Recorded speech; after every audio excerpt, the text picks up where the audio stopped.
Зоригийн хэрэгт холбогдсон санжид. Засан хүмүүжүүлэх удирдах газарт мэдээлэх нь 1984 оны 3 дугаар сарын 25-ны өглөөний 8 цагийн байдлаар Майнтын чанга тэглэм хорих 0415 дугаар анги хоригдол ялтны тоо дансаар 1166 өглөөний 9 цагийн байдлаар бүгд тоонд бэлэн суусан шалтгаантай ялтан байхгүй гэсэн мэдээг холбоочин бүсгүй факсаар өгч байлаа. Тус хорих ангийн шалган нэвтрүүлэх байранд дэд ахлагч Уланбаяр жижүүрийн үүрэг гүйцэтгэж байжээ.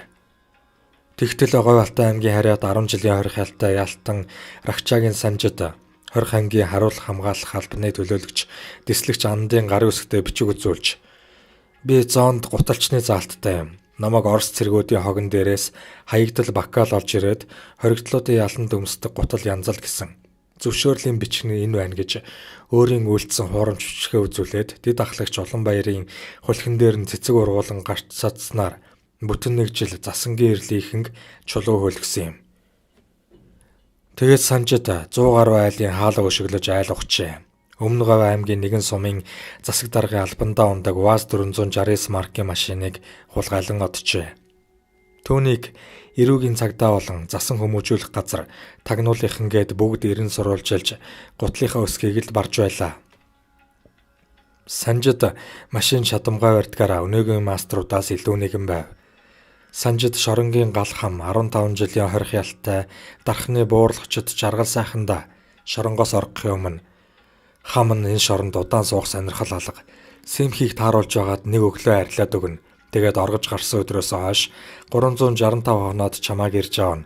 Улаан туг орой дээрээ зоосон УАЗ 469 маркийн машинтай ирнэ. Би өөрөө улаан өнгөтэй бүрх малгай өмссөн байна.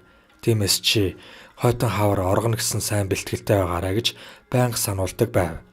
Жаргал сайхан олон жил шоронд ял эдэлсэн архаг ялтай учраас дотроо миний гал хам сайхан залж байна даа гэж бодоод өнгөрчээ.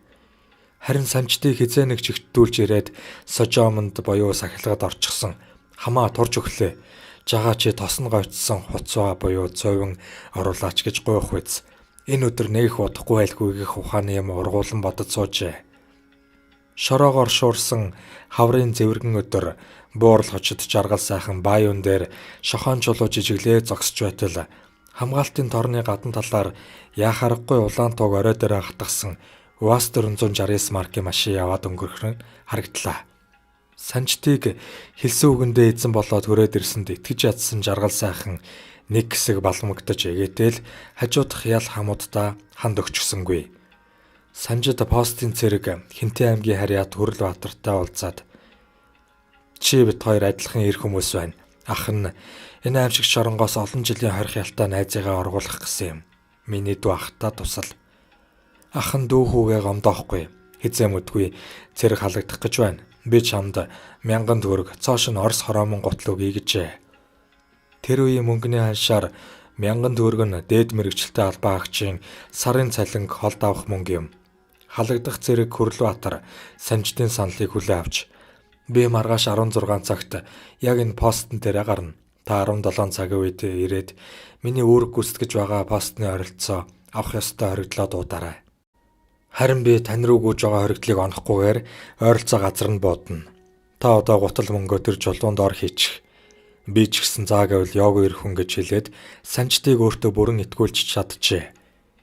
Ингээд байлтагч Хүрлбаатар ээлжийн үүргээ биелүүлж ирээд харуулын даргатайгаа уулзаж өөртөө тохиолдсон явдлыг нэг бүрчлэн тодорхой танилцуулсан байна.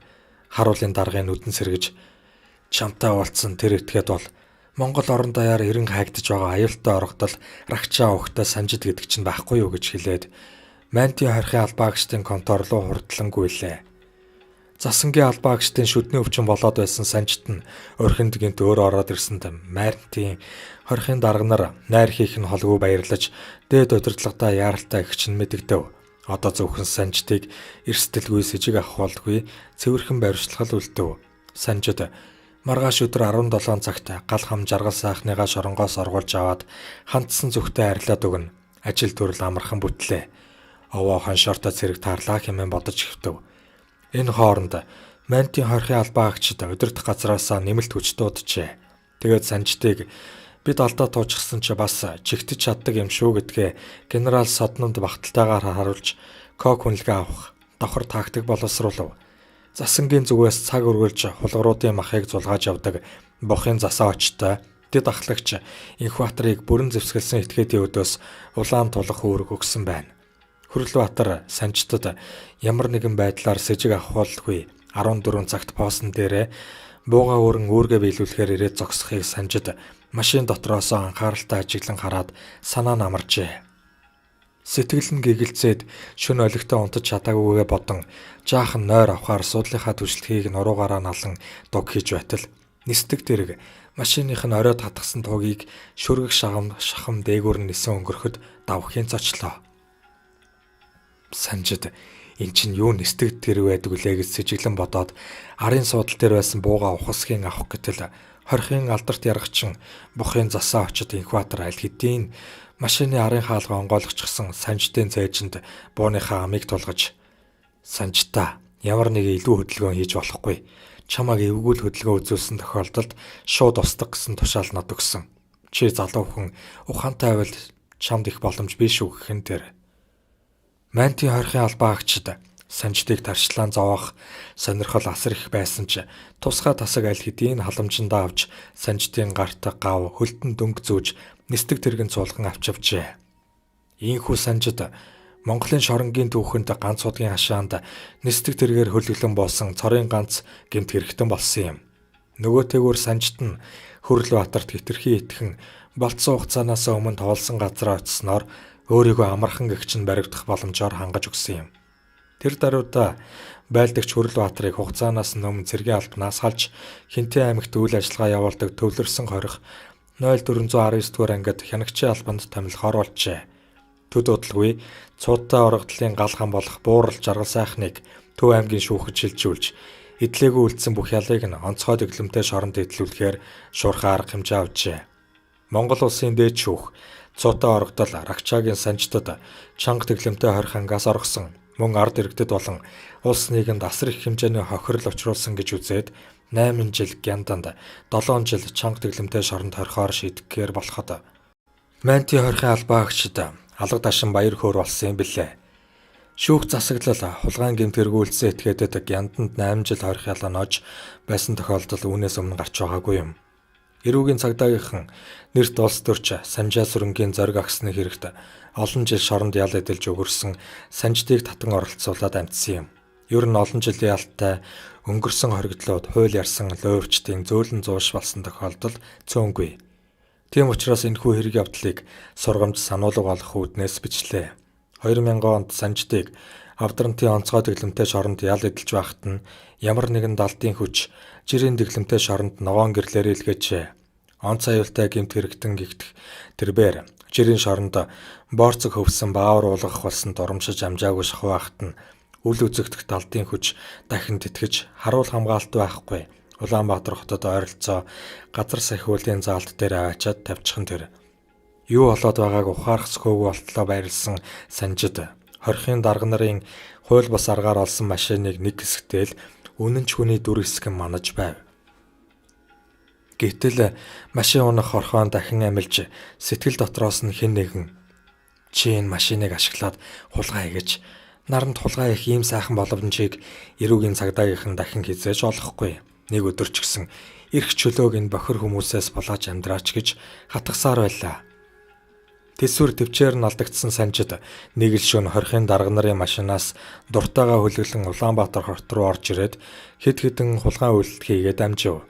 Түүний энэ үйлдэлийг эрүүгийн цагдаагийнхан хүлээж байсныг манер тааварлах ёстой байлаа. Өөрсдийнх нь занганд өөрөө ороод ирсэн санждыг эрүүгийн цагдаагийнхан үйлдэл дээр нь гардаж Төв аймгийн мөрдөнд шидэж орхижээ. Эрүүгийн цагдаагийнханд өнгөрсөн хулгайч санждын хулгай үйлдэл сонирн биш нэнтэг төдий халахвч байв. Хамгийн гол нь түүнийг Санжаа сүрэнгийн зориг агсны амь насыг хохироолсон гэрэгт сэжиглэгдэн хоригдож байгаа сэлэнгийн гихт тодотголтой Баатар Жавыг гэрчлүүлэх нь чухал байлаа.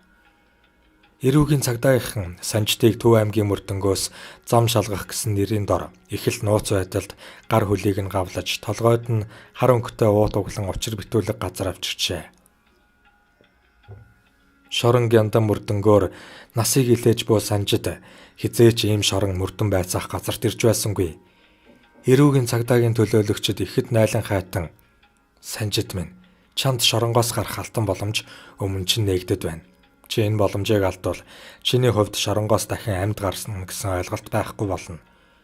Бидний саналыг хүлээж авсан тохиолдолд чиний машин унаж хотод божигноолсон хулгайн гэмт үйлдэлийг чинь ганц удагдах мөрдөнгийн үйлдэл худалдаа авагч нарт зарж орхино. Бидний зүгээс чамд хүлээлгэх гол санал бол Сэлэнгийн Баатар Жавыг Төв аймгийн мөрдөнд хоригдож байх энэ хугацаанд нь амь насыг нь хорлох асуудал юм. Чи эрүүгийн хуулийг судалдаг хүний хувьд саяхан шинээр баталсан эрүүгийн хуулийг анзаарч уншсан байх. Хүчин давтан аргагүй эрхэнд хүний амь нас бүрлэгсэн бол хуулийн хариуцлага хүлээхгүй гэсэн заалт орсон. Бид энэ заалтын хүчээр чамааг уснаас уураа авч гарах болно. Хамгийн гол нь чи бидэнд итгэх хэрэгтэй. Айж ичих зүйл нэг ихэнч байхгүй. Та бидний ард улс төрийн бүхэл бүтэн хүчин бий гэдгийг сайн санаж яв. Сэлэнгийн Баатар Жавыг чамаар алуулчихсны дараа зоригийн хэрэг илэрсэн гэхэд бүгд итгэнэ. Тэгэд бидний халаасанд 500 сая төгрөг ороод ирнэ. Ам ихт ангаахад буян ихт булаана гэсэн сайхан үг бий. Чи ийм боломжийг алдахааргүй ухаантай хүн гэжээ. Ийхүү эрүүгийн цагдаагийнхан тулган асуухад санжид та нарын хүсэлтийг хүлээж авахд алдах юм алга гэж хэлээд толгой тогтлоо. Төв аймгийн мөрдөнд санжидыг иргэн ирэхэд хамт хоригдож байсан хүмүүсийг нь өөр камерт хийчихсэн байлаа. Харин оронд нь мөрдөнд удаан суусан болов гэмээр сахал үсэндээ баригдсан дунд зэргийн нуруутай бахин биетэй ахмаг насны нэгнээр сууж байжээ. Санжид дотроо нөгөө эрүүгийн цагдаагийн нөхдийн хилээдсэн Баатар Жав гэдэг этгээд байх нь өнөөш нь унтж байхад нь ногчдогч юм билүү гэж давх юм бодлоо. Ингээд санжид Сэлэнгийн Баатар Жавтай цаг нөхцөөхийн тулд элдвийг хуучилж эхлэв. Ямар ч тач зоргийг алчхааргүй хүн шиг санагдж байлаа. Маргааш өглөө нь эрүүгийн цагдаагийн төлөөлөгч ирээд хулгай үйлдэл асуухын дайланд нөгөө зоргийн алуурчин Баатар Жавчин цуг байгаа шүү. Бид одохгүй хэргийн газар асгах 200 г цус аавна. Түүний дараагаар чи ажиллаа хийн гэсэн удирдамж өгөхийн сацуу хармаанд нь хутаг хийж өглөө. Төд удалгүй Баатар Жав байцаалтанд гараад ирэхдээ шинжилгээнд хамрагдан цус өгснөөр сар орж ирэв. Үүнээс нэг их удалгүй санжидыг байцаалтанд гаргаж ажиллаа эхлэх болсныг хэллээ. Тэрээр камертаа сэтгэл дэнслэн холхиж байв. Тэгээд санжид "За Баатар Жав анхааралтай сонс. Эрүүгийн цагдаагийнхны том хоронд чи бит хоёр ороод байна. Чамаас өнөөдөр зүгээр нэг цус авсан гэж бодож байна уу? Чамаас авсан цусаа зоргийг хөнөөсөн газар цацах гэж байгаа юм. Тэгээд надаар чамааг алуулахыг хүсэж байна. Би чамааг алсны дараа энэ хэргийг сүр дуйлаантайгаар зарлана. Тэр 200 г цус нотлох баримт болж ард түмний тархийг угаахад ашиглана. Эцсийн эцэст намайг ч гэсэн олонний нүднээс далд байлгаж байгаад хаалттай шүүх хурлаар цааз өгнө. Би тэгж эднэрийн шунлыг гүйцээхгүй. Ард түмний 500 сая төгрөгөөр цагдаа нарыг хооллохгүй. Тийм өгөхөд Баатар Жав чимээгүй сууж байснаа. Та өөрөө мэд. Ийм алхам хийснийхээ төлөө цагдаа нарын занаанд өртөж тамлуулах байх та гэсэн байна. Энэ үгэнд санжид улам ирэмшин цагдаа нарын заван хоронд оролгүйгээр хулгайн хэрэгтэй ялаа авъя. Ирлэгийн өмнө очисон ч нүур бардан бай гэжээ. Үүнээс хойш эрүүгийн цагдаагийн төлөөлөгч санжидыг өдөр болгон Баатар Жавыг алахыг шаардсан зовоодог байсан байна. Эрүүгийн цагдаагийнхан өөрсдөд нь туслаагүй санжидад ихэд хорсон Төв аймгийн шүүхээр 15 жилийн хорих ял авахт нь ихээхэн үүрэг гүйцэтгсэн байна. Санжид өдгөө Булган аймгийн нутагт байдаг онцгой дэглэмтэй шоронд 3 доржийн хар хуулийг шүүмжлэн үндсэн хуулийн цэцэд өргөдөл бичсэн шигэ мөн өдөр бүхэн хүний эрх ноцтой зөрчдөг боловсралгүй бүдүүлэг хөдөөний гих тодотголтой төрөөр дэжэлгсэн хуйгуудад ялтныг эрүүдэн шүүж болохгүй гэсэн гарчигтай лекц уншсан шигэ явна. Саяхан эхэлсэн 15 жилийн ялаа шар нар бор хоногтой баг багаар багсчил суун. Дашранд өгүүлэхэд зориг бусдын гарт алагдсан цагдаа нарын цөсийг хөөргөж гэмгүй олон залуус хилс хэрэг тулгагдан олон хоног сар өдрөөр эрүү шүүлтэнд тарчилсан билээ. Энэ хоморголон хилмигдүүлэх ажиллагаа одоо хүртэл 20 ангиудад үргэлжилж 500 сая төгрөгөл мөрдөгчдийн ирээдүйн төлөвлөгөө хിവэр байгаа юм.